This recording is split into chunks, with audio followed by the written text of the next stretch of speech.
Good morning everyone. This is Kamikawa Kaelin. The other day I've been transcribing using Google Docs on my PC. In the previous video, KeyPlayer plus Google Docs will improve work efficiency. However, even when I actually tried it, I was able to complete the work of the 7-minute video in less than an hour. I think it depends on the person who sees this as early or late. Personally, I feel like it's getting faster. www. By the way, this time is about Google Docs tricks that I can't hear anymore. I tried using Google Docs on my PC in earnest. I had some difficulties because I didn't know how to use it. Well, Google's app is not limited to Google Docs. Isn't it difficult to understand how to use it without checking Google? Isn't there an increase in hidden commands to make Google search on purpose? www. Well, aside from this time, every time I noticed how to use Google Docs, I would like to report in the serial number list format in the future, in no particular order. Please think of it as a memorial note. There may be similar videos in the future. Let's go now. 1. When blank default new document is selected in Create New Document, I want to specify the font and its size. Currently, the default font is Arial, and the size is 11. When I created YouTube subtitles, in Japanese, I want to have 21 characters per line and 2 lines per phrase, 42 to 44 characters, as much as possible. Therefore, I want to set the font size to 25.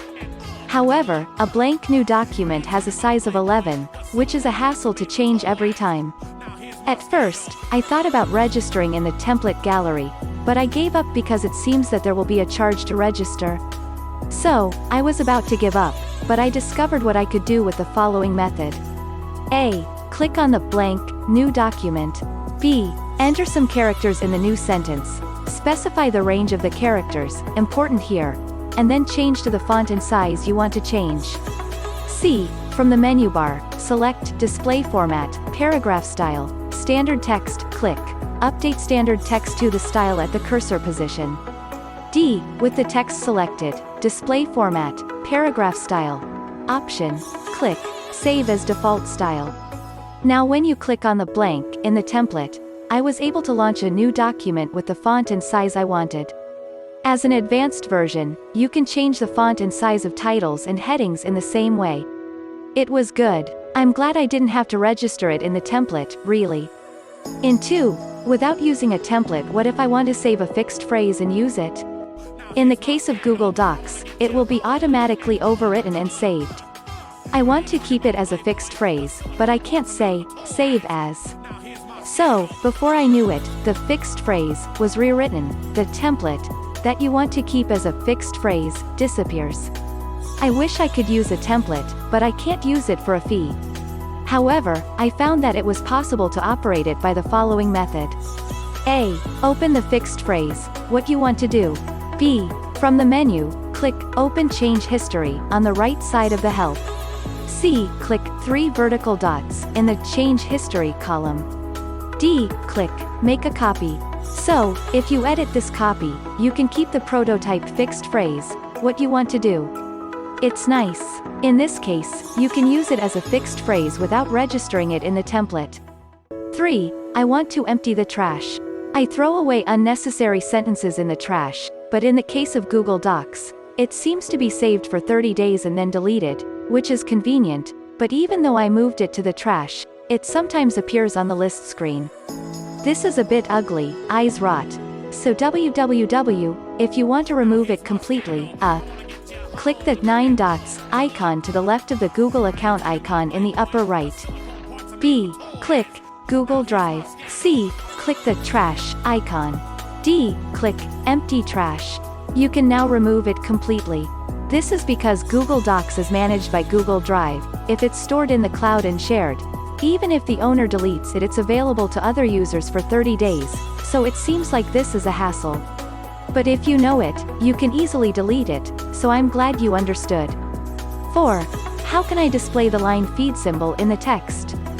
This is something I pay particular attention to when writing subtitles. When automatically adding timestamps for subtitles, this line feed mark is judged to be a phrase break. If there is a line break, it will be a different phrase. It will be a different phrase at an unintended part. However, in fact, at the end of one line, wrapping point, there are times when there is a line break mark and there are times when it is not. If there is a line break mark, you can tell by appearance. If there is no line feed mark, this cannot be determined and it will be a problem.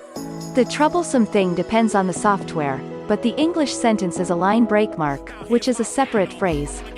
In Japanese, it is a separate phrase with a two-line feed mark.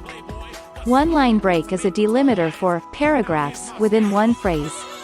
This causes a shift when importing timecode, but that story is too technical, so I'll leave it for this time. The important line feed mark can be displayed in Microsoft Word. It doesn't seem to be visible in Google Docs. So I borrowed my wisdom from Yahoo Wisdom Bag, but from a person named Mir. A. Click, edit. B. Click, find and replace. C. Enter N in the search window. D. Check, use regular expressions.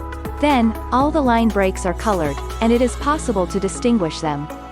Thank you very much. This is useful. This solved my problem. By the way, if you press replace here, all line break marks will be deleted. Don't worry, you can click the undo mark to go back. Remove all line breaks is also useful with this. 5. I want to display the number of characters at all times. This is Tools, Character Count. Display the number of characters while typing. If you check the box, it can be displayed at all times. But it's hard to understand. 6. I want to capitalize English lowercase letters. I also want to capitalize the first letter of English. This is from display format to text and capitalization. I found that I could do it by selecting uppercase or uppercase.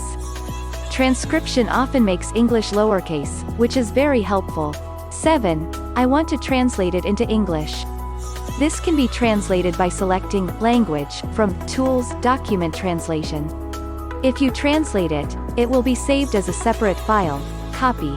So the original text is not rewritten, so it is very safe. Now you don't have to translate with the Google Translate app. It's very convenient. So, for the time being, all my concerns about creating subtitles have disappeared. Once you get used to Google Docs, it's the best app for subtitling. There seems to be add-on software as well, so I'm looking forward to seeing what it has. Please do your best not to lose to Microsoft Word in the future. So, if you notice it again, I will make a video. That's all.